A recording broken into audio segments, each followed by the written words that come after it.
마케팅 활동의 관리 두 번째 시간 이어가겠습니다. 자, 시장 세분화에 대해서 얘기를 하고 있는데요. 결국 이제 이러한 구분 변수를 가지고 시장을 세분화 시켜볼 수 있겠죠. 그러니까 인구 통계 변수, 상품 및 혜택 변수, 경쟁 특성 이런 걸로 좀 구분해 볼 수가 있을 겁니다. 뭐 예를 들어서 누가 사느냐, 뭐 지리적으로 무엇인가 특성이 있을 수가 있죠. 그리고 이제 성별, 그다음에 연령, 직업. 그러니까 회사원이 일 사느냐, 아니면 학생들이 사느냐, 전문직이 사느냐, 좀 이제 차이가 있을 수가 있습니다. 그다음 이제 가족 수, 소득, 개성, 뭐 이런 다양한 인구 통계 변수가 실제적으로 이렇게 시장 세분화가 될 수가 있겠죠.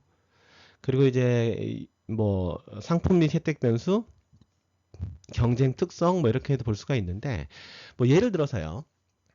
근데 토요타 같은 경우는 이제 연령과 생활 주기를 고려해서 자동차 모델을 좀 다양하게 세분화 시키거든요. 그러니까 예를 들어서 이제 야리스라는 이제 브랜드는 젊은 소비자를 대상으로 좀 이렇게 약간 경제적인 이런 것들을 좀 강조하고요. 반대로 이제 캠리나 아발론 같은 경우는 조금 이제 중년층들을 대상으로 조금 더 이제 고급스러운 이런 것들을 좀 강조하는 이런 이제 시장 세분화 전략을 세우고 있습니다. 프록터 앤 갬블도요. 이제 소득 수준에 따른 이제 세분화를 통해서 이제 제품 라인을 운영하고 있는데, 예를 들어서 이제 타이드 같은 경우는 약간 소득 수준이 높은 소비자를 대상으로 한 이제 세제 브랜드라고 볼 수가 있고요. 개인 같은 경우는 약간 이제 가격에 민감한 이런 이제 소비자층을 좀 이제 겨냥하는 이런 경우들도 좀 있죠. 그리고 이제 레고 같은 경우도 뭐 그런 거 있잖아요. 뭐 1세에서 5세까지 그리고 이제 그 이상. 그래서 약간 이렇게 단순 조립품 내지는 이제 조금 이렇게 복잡한 조립이 필요한 이런 이제 라인업들이 좀 다르고요. 뭐 에스티로더 같은 이제 이런 이제 화장품 회사들 같은 경우도 성별과 좀 연령대 좀 달리 해가지고 좀 이렇게 좀 나누죠. 뭐 예를 들어서 크레센트 화이트라인 같은 경우는 이제 젊은 여성을 대상으로 하는 거고요. 리 뉴트리브 같은 경우는 이제 중년 여성 여기에 이제 좀 초점을 맞춘 이런 이제 제품 라인업을 볼 수가 있습니다. 이런 식으로 각 회사들은요, 다양한 변수들을 통해서 이제 시장을 세분화하고 거기에 맞춰 가지고 이렇게 제품 라인업을 가져가는 경우가 좀 있죠. 그래서 사실은 이제 이런 식으로 이제 시장 세분화 같은 경우는요. 일반적으로는 이제 기업체에 어떻게 보면 이제 타겟을 만들어서 매출을 높임으로 인해서 긍정적인 효과를 가지는 경우가 대부분이긴 합니다. 하지만 무조건 시장 세분화가 바람직하지 않을 수가 있는데, 예를 들어서 너무 혁신적인 신제품이다. 그러면 조금 이제 전체적인 대중이 좀 이렇게 활용해 보고 거기에서 의외의 결과가 나올 수가 있거든요. 그래서 혁신적인 신제품 같은 경우는 시장 세분화가 시기상조일 수가 있어요.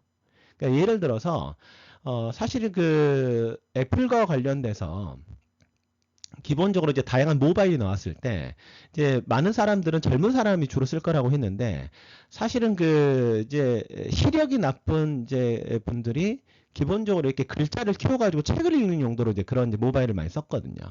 그러니까 다른 이제 다양한 대중들이 그 제품을 사다 보면 의외로 이제 시장 세분화가 달라질 수가 있습니다. 따라서 혁신적인 신제품 같은 경우는 좀 이제 다양한 시장에 일단은 노출시키는 것이 훨씬 더 중요할 수가 있고요. 그리고 이제 세분 시장이 너무나 지나치게 되면 제품 라인업들이 많아지면서 비용이 높아지기 때문에 수익성을 악화시킬 수 있는 단점이 있을 수가 있다. 그리고 이제 시장 선도 기업이 있는데 만약에 후발 참여 기업이 도전하는 경우에는 역세분화, 오히려 이제 시장을 합쳐버리는 거죠. 그것이 더 바람직할 수 있습니다. 뭐 예를 들어서 역세분화 사례를 보게 되면 하나로 샴푸, 여기 같은 경우는 이제 샴푸, 그 다음에 이제 비듬과 관련된 두피를 이제 관리하는 이런 것들을 조금 이렇게 합쳐가지고 하는 거죠. 샴푸와 린스를 하나로 합쳐가지고 한 번만 하면 된다. 뭐 이런 식으로 해가지고 사실 이제 역세분화하는 부분이고, 남자들 같은 경우는 뭐 스킨 바르고 뭐 크림 바르고 이게 너무 귀찮아하는 사람들이 많다 보니까 우로스 같이 이거 하나만 바르면 모든 게 해결된다. 그러면은 사실 저도 이제 우로스를 써본 적이 있는데 기본적으로 이렇게 여러 가지 소비자들 특성을 조금 이렇게 반영을 해가지고요, 시장을 좀 역세분화한 이런 사례들을 볼 수가 있습니다. 그리고 이제 이런 이제 타겟 마케팅, 그러니까 목표 시장을 선택하는 기준은 기본적으로 이제 기업이 진입할 시장을 선택하는 기준과 이제 유사하다라고 볼 수가 있는데요. 첫 번째는 당연히 이제 높은 매력도를 가져야 되겠죠. 그래서 실제 예를 들어서 이제 외형적으로, 구조적으로, 이제 환경적으로 이제 시장이 충분히 매력적이냐, 그런 걸 좀 파악해가지고 종합적으로 좀 판단해 봐야 될 것 같고요. 그리고 이제 높은 경쟁 우위를 가질 수 있는 세부 시장을 선택을 해야 됩니다. 그래서 이제 뒤에 설명을 하겠지만 이제 고객을 이제 분석을 해봐야 되겠죠. 그리고 경쟁 기업을 분석해봐야 됩니다. 그래서 기업 중심적 내지는 고객 중심적으로 높은 경쟁 우위를 가질 수 있는 세부 시장을 선택해야 되고요. 그리고 기존의 기업의 마케팅과 관련된 어떤 방향성과 좀 같으면 좋겠죠. 그리고 이왕이면 기업의 문화와 높은 적합성을 가지는 이런 세분 시장을 선택해야 될 겁니다. 자, 그러면 한번 경쟁자를 파악하는 방법에 대해서 좀 보면 좋을 것 같은데, 일단 이제 기업 중심적인 방법에서 제품과 시장을 매트릭스 방법에 의해서 경쟁자를 파악해 볼 수가 있습니다. 뭐, 기존 시장과 기존 제품으로 경쟁자를 파악하다 보면 뭐 예를 들어서 LG 생활건강의 페리오 치약, 태평양의 2080 이렇게 나눠볼 수가 있을 것 같고요. 그리고 이제 기존 시장과 신제품, 그러면 이제 치아 건강과 관련된 자일특검, 치약의 입장에서는 이제 그렇게 볼 수가 있을 것 같고, 신시장과 기존 제품, 그러면 이제 노인이라는 새로운 시장을 목표로 한 뭐 시린매드 이렇게 좀 보면 되겠죠. 그리고 이제 고객 중심적인 방법은 이제 고객 지각에 이제 기초한 방법으로 볼 수가 있는데, 뭐 제품 지각도 그림을 이제 만들어 놓고 유사성이 많은 이런 제품 내지는 이제 유사성이 낮은 제품 이런 식으로 좀 그려볼 수가 있을 겁니다. 그리고 이제 제품 제거법이 있는데, 예를 들어서 이제 여러 개의 제품 중에서 응답자가 가장 선호하는 제품을 일단 제거한 다음에 그 다음에 무엇을 살 거냐 이런 것들을 질문해가지고 경쟁 관계를 파악하는 방법이 있을 수가 있고요. 그리고 이제 사용 상황별 이제 대체 방법도 이제 볼 수가 있습니다. 그리고 이제 고객 행동에 기초한 방법은 기본적으로 이제 구매자들이 한 상표에서 다른 상표로 전환하는 비율 이런 것들을 이제 계산하는 표를 통해 가지고 경쟁 관계를 이제 파악할 수 있고요. 수요의 교차 탄력성이라는 게 뭐냐? 한 제품의 가격이 1% 변화했을 때 탄력적으로 어떻게 다른 이제 제품의 판매량이 변화하느냐 이런 것들을 보는 겁니다. 사실은 이렇게 이제 비즈니스 경쟁과 관련된 매트릭스를 이제 조금 더 사례를 들어보게 되면요. 예를 들어서 이제 제너럴 일렉트릭 같은 경우는 이제 에너지 사업과 관련돼서 이제 전 세계적으로 에너지 수요가 증가하는 시장을 감안해서 이제 에너지 부분에 대한 시장 매력도를 좀 높게 평가했습니다.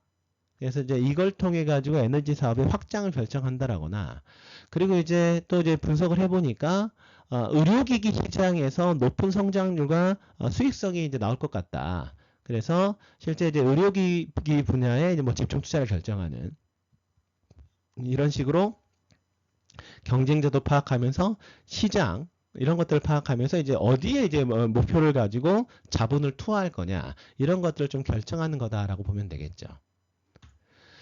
기본적으로 이제 최근에 혹시 땡겨요라는 배달 앱을 깔아가지고 사용해본 학생이 있는지 모르겠는데요. 서울 지역에서 이제 한다라고 해요. 근데 의외로 이 땡겨요라는 배달 앱을 기본적으로 만든 회사가요, 신한은행입니다. 신한은행이 왜 이런 배달 앱을 출시를 했을까요? 수수료 하려고 그랬을까요? 의외로 이 땡겨요라는 배달 앱을 출시한 이유는요, 사실은 대출 상품을 판매하기 위해서 이 땡겨요라는 배달 앱을 만든 거예요. 이게 무슨 말일까요? 우리나라의 대출 시장은 이제 두 가지 정도가 있다고 사실은 보면 되거든요. 그러니까 신용도가 좋은 시장과 그렇지 않은 시장이 있는데, 은행 입장에서는 근로소득자에게 유리한 대출 조건을 줄 수밖에 없습니다. 왜냐하면 기본적으로 이제 신용과 관련된 거래 기간도 길 뿐만이 아니라 이런 사람들은 담보가 많아요. 그러니까 예를 들어 퇴직금도 있죠. 그리고 이제 계속적으로 이제 돈이 이제 월급이 들어오니까 안정적으로 아무래도 연체율이 떨어질 가능성이 높단 말이죠. 그래서 은행에서 이제 가산금리를 계산을 할 때 채무 불이행에 대한 위험도를 낮게 평가하기 때문에 낮은 대출 이자율로 돈을 빌려줘도 기본적으로 은행 입장에서는 안전한 마진을 가져갈 수가 있거든요. 근데 문제는 실제 이제 자영업자들이나 프리랜서라든가 이런 사람들의 소득을 평가하기가 어렵다라는 거예요. 그래서 이런 사람들이 아무리 이제 돈을 잘 벌고 안정적인 자영업자나 프리랜서라 하더라도 기본적으로 이른바 중위험 뭐 이게 중금리 대출, 그러니까 금리가 상당히 높아요. 심지어 제1금융권에서는 대출이 안 나오고 제2금융권으로 넘어가야 대출이 나오는 경우도 많습니다. 그래서 우리나라는 중간이 좀 붕 떠 있어요. 어떤 이제 중간 단계냐. 소득이 높고 사실 안정적으로 수익이 들어오는 자영업자와 프리랜서 이 사람들한테는 기본적으로 은행 입장에서 많은 돈을 낮은 금리로 대출을 해줘도 연체율이 떨어질 거기 때문에 은행 입장에서는 사실 안전 마진을 많이 가져갈 수 있지만 누군지 이 사람을 못 찾아내는 거예요. 그래서 이 사람들을 찾아내기 위해서 이제 신한은행이 땡겨요라는 배달 앱을 만든 겁니다. 그래서 어떻게 찾아내느냐? 이를 땡겨요에서 이제 사람들이 이런 식으로 앱으로 신청을 하게 되면 기본적으로 배달을 이제 많이 하는 이런 이제 음식점이 있겠죠. 그리고 성실한 음식점도 볼 수가 있어요. 안정적으로 오랫동안 일하는 음식도 찾아낼 수가 있죠. 이런 식으로 이제 평가를 해가지고 만약에 성실하고 매출이 높을 걸로 추정되는 이런 자영업자들에게 기본적으로 이 땡겨요라는 이제 사업자 대표를 만들어서 판매를 하고 있는 거죠. 이게 성공할지 못할지는 이제 조금 더 봐야 되겠지만 중국에서 사실은 이제 알리바바나 이런 기업들에서 실제 이제 성공한 모델이기 때문에 우리나라에서도 충분히 기본적으로 성공할 수 있지 않을까 이제 그런 생각이 좀 드는데 저도 좀 관심을 가지고 보고 있습니다. STP 중에서요 포지셔닝을 좀 얘기를 해보면요. 결국 포지셔닝이라고 하는 것이 어떤 제품이 고객의 마음속에 딱 자리 잡고 있는 거잖아요. 그래서 그렇게 만들기 위해서 기업체들이 하는 이제 마케팅 활동이 결국은 포지셔닝이라고 이제 보시면 됩니다. 그리고 이제 때때로는요, 어떤 그 제품이 소비자들이 좀 잘못 인식하고 있는 경우가 있어요. 그래서 다시 고객들이 이건 그런 게 아니에요라고 이제 사용할 수 있는 것이 이제 재포지셔닝이죠. 그리고 또 약간 이제 반대로 타사 제품을 이게 생각보다 좋지가 않아요 라고 이제 살짝 틀어가지고 재포지셔닝 해가지고 그 제품 매출을 떨어뜨리고 우리 회사 이제 매출을 높이는 뭐 이런 것들도 재포지셔닝으로 볼 수가 있습니다.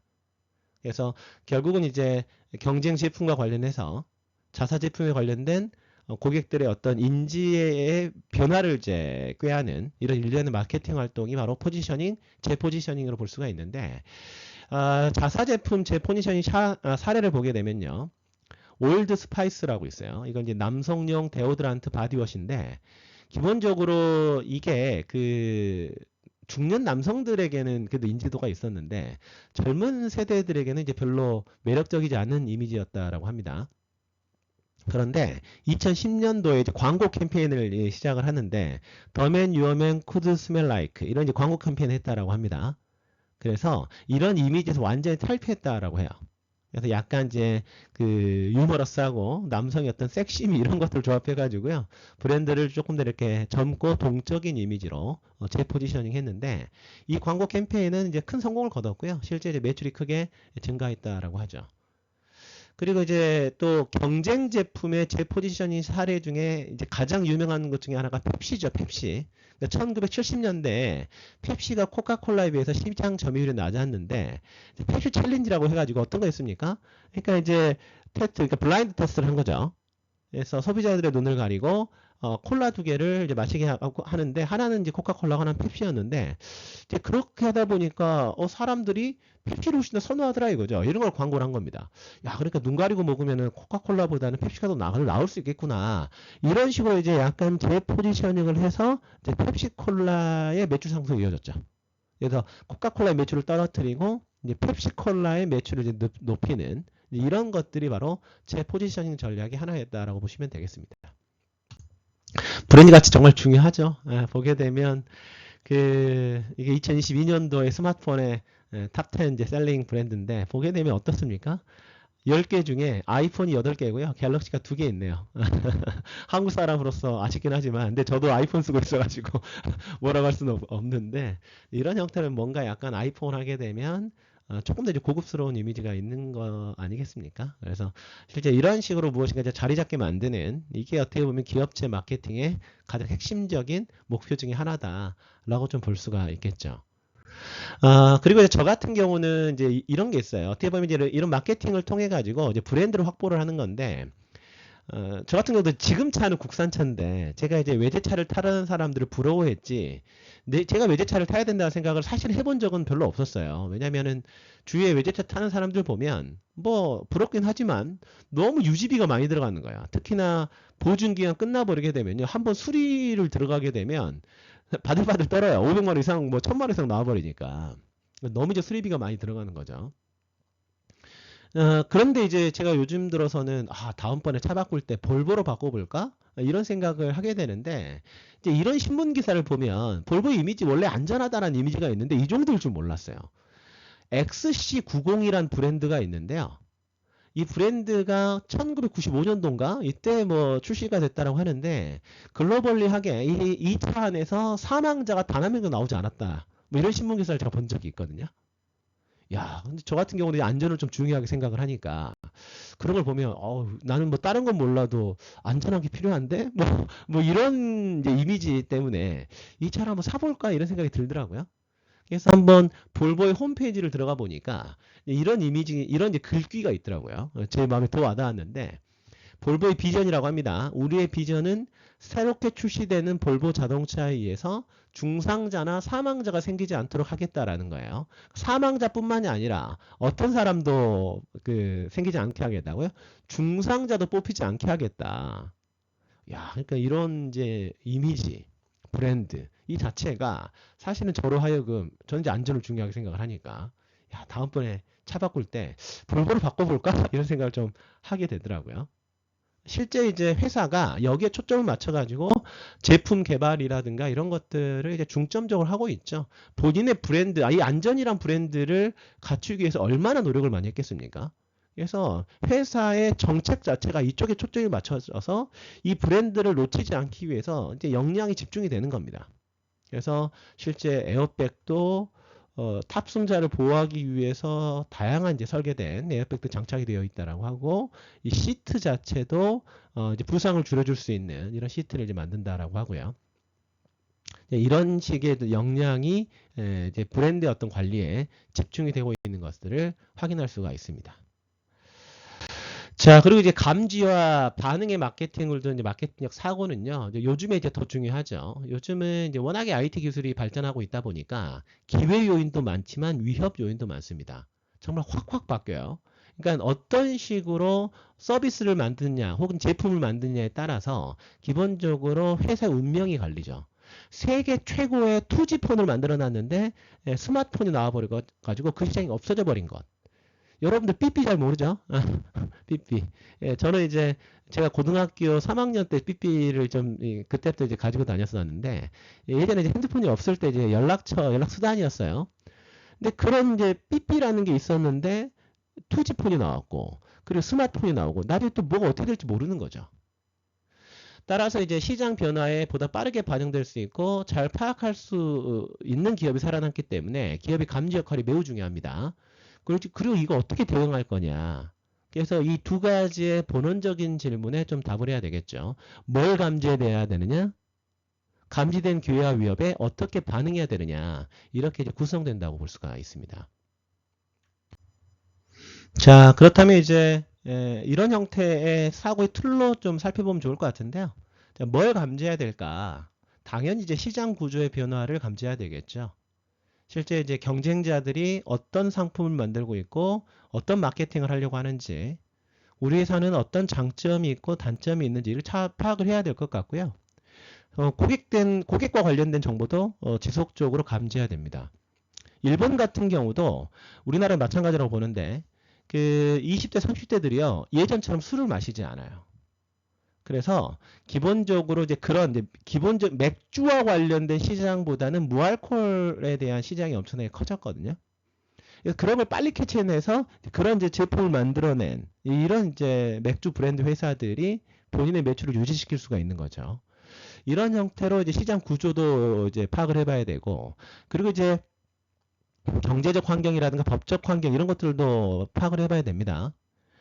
유럽 같은 경우는 이제 알리백이라고 해가지고 향후에는 이제 재생에너지로만 이제 생산한 이런 상품만 이제 수입을 한다라는 거거든요. 그래서 그런 것들 그러면 이제 각 기업체 입장에서는 이제 글로벌 수출 기업 같은 경우는 이제 본인의 어떤 그 에너지를 어떤 식으로 사용할 거냐 여기에 대한 대비책이 필요할 거고요.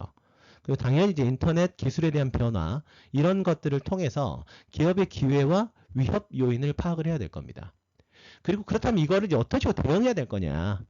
당연히 마케팅 전략도 세워야 될 것이고 마케팅 외에 어떻게 보면 법적 환경이라든가 규제를 피하기 위해서 기본적으로 어떤 식으로 우리가 공급을 받아서 어떻게 생산해야 될 거냐 이런 것들도 고민을 해봐야 되겠죠. 자, 조금 더 자, 그러면 이제 무엇을 감지해야 될까? 최근에 마케팅 관련 연구는 특히나 온라인 시장 영향에 대한 감지가 매우 중요하다. 이렇게 이제 분석을 하고 있죠.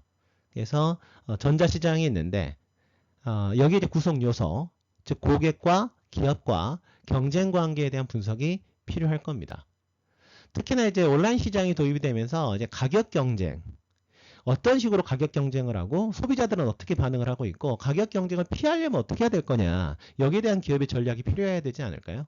그래서 실제 이제 온라인이 발달을 하면서 소비자들이 정보 탐색 활동에 이제 변화가 생겼죠.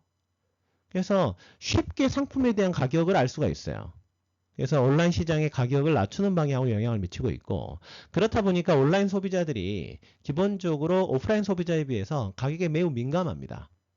그리고 살펴보면 실제 가격 차이 정도가 오프라인보다 심해요. 그러다 보니까 이제 가격 변화 빈도가 더 많이 일어나고요. 다만 브랜드가 확고하게 자리 잡고 있는 이런 제품 같은 경우는 가격 할인을 굳이 하지 않죠. 그래서 사실 그 고객 입장에서 가격에 대한 민감성이 좀 떨어지는 이런 부분들이 좀 있습니다. 그리고 이제 이 비가격 경쟁이 이제 기업체 입장에서 매우 중요하죠. 사실은 이제 소모적인 가격 경쟁은 어떻게 보면 이제 군비 경쟁과 유사하게 참여 기업들에게 매우 고통스러운 결과를 초래하는 경우가 많습니다. 결국은 이제 그래서 은행 간 수수료 경쟁을 막 하다 보니까 아예 지금 수수료가 없어져 버렸잖아요. 그럼 사실은 은행 입장에서 그 수수료 이체 간 수수료라든가 현금 인출 수수료가 없어진 것 자체가 얼마나 그 기업의 경영에 악영향을 미치겠습니까? 따라서 이러한 것들을 회피하기 위해서 기업들은요. 비가격 경쟁에 마케팅 초점을 좀 맞추게 됩니다. 그래서 이러한 것들이 이제 과점 시장에서 많이 일어나는데 제품을 좀 차별화하고 어떤 서비스, 그러니까 서비스를 좀 이제 잘 개발을 하고 광고, 판매 조건 이런 것들로 경쟁을 하는 건데 금융권에서도 그래서 금융 서비스를 경쟁을 하는 거죠. 그래서 소비자들이 조금 재밌게 할 수 있는 카카오뱅크의 26조 적금이나 독일 피도르은행의 P2P 대출 연계라든가 저 같은 경우는 해외 투자를 이제 토스증권으로 하는데 그 해외 주식을 거래하는 입장에서 기본적으로 환전에 대한 환전 개념을 약간 없애준 이런 이제 서비스들을 개발해 가지고 고객들 유치를 하는 거죠. 그리고 이제 최근에는 이제 구독과 관련된 여러 가지 시장이 발달하면서 네트워크 연결을 위한 경쟁도 치열합니다. 그래서 소비자들이 효용을 얻기 위해서는 올바른 네트워크에 좀 가입을 해야 된다. 이런 식으로 지금 강조를 하는 거죠. PC와 MS 윈도우 체계 이런 식의 것들을 좀 보시면 좋을 것 같습니다. 그리고 이제 고객 행동 분석에서 파악해야 될 것들이 좀 있는데요. 결국은 고객이 누구고 어떤 걸 샀고 어디서 언제 샀느냐 이런 것들을 좀 파악을 해봐야 되겠죠. 그래서 구매 결정자, 구매자, 사용자에 대한 구분과 이해가 필요합니다. 그래서 실제 사용하는 사람이 있고요. 이걸 사주는 사람이 있고 의사결정하는 사람이 다를 수가 있어요. 그래서 결국은 구매를 결정하는 사람의 어떤 의사결정을 좀 도와줄 수 있게끔 만들어야 되겠죠. 그리고 이제 구매한 제품과 브랜드가 뭔지, 그 다음에 어디서 사는지, 온라인에서 사는지, 오프라인에서 사는지, 그리고 구매 시점은 언제인지, 이런 것들. 그리고 이제 구매 의사결정 및 여기에 영향을 미치는 변수가 뭔지, 그리고 그걸 왜 좋아하는지, 이런 것들을 파악을 해봐야 되겠죠. 그래서 그 홈쇼핑 같은 경우 보게 되면요. 이런 것들을 분석을 해가지고 언제 어느 시점에 누구를 타겟으로 어떤 광고를 내야지 실제 제품이 잘 팔린다. 이런 이제 데이터를 확보를 해가지고 이제 프로그램을 짜잖아요. 그런 것들과 유사하다라고 볼 수가 있겠죠. 이런 이제 감지된 시장의 기회와 이제 위협에 대응하는 그런 방법들을 보게 되면요. 결국은 이제 기업의 마케팅 수단은 일단은 그 포피에서 프로덕트, 프라이싱, 플레이스, 프로모션 이 네 가지 요소로 시장 기회에 어떻게 대응할 거냐. 그리고 이걸로는 이제 설명이 되지 않은 온라인에서 새롭게 가능한 방법으로 좀 구별을 해야 되겠죠. 그래서 온라인 환경화에서는 아무래도 이제 기존의 오프라인에서 볼 수 없는 새로운 대응 수단이 이제 가능하지 않겠습니까? 그래서 시장이 어떤 그 변화에서 파악된 기업의 위협과 기회에 어떻게 대응해야 되느냐 이러한 문제를 다루는 것이 전략적 마케팅 관리의 근간을 형성하고 있다. 이렇게 정리하시면 되겠습니다. 자, 그러면 두 번째 시간 마무리하면서요. 이러한 것들을 한번 생각해 보면 좋을 것 같아요. 자, 포지셔닝이 뭐라고 했습니까? 어떤 제품이 목표 시장에 존재하는 고객의 마음속에서 유리하고 독특한 위치를 차지하도록 전달하는 마케팅 활동이라고 그랬잖아요. 그래서 한번 두 가지를 한번 살펴보면 좋을 것 같은데, 첫 번째, 한국에서요. 자사 제품을 재포지셔닝해서 매출액을 늘린 사례가 있는지 한번 찾아서 정리해 보시면 좋을 것 같고요. 두 번째, 한국에서요. 상대 회사의 제품을 재포지셔닝해서 상대 회사 제품의 매출액을 떨어뜨리고 자사 제품의 매출액을 올린 이런 사례를 찾아서 정리해 보시기 바랍니다. 자, 두 번째 시간 마치겠습니다.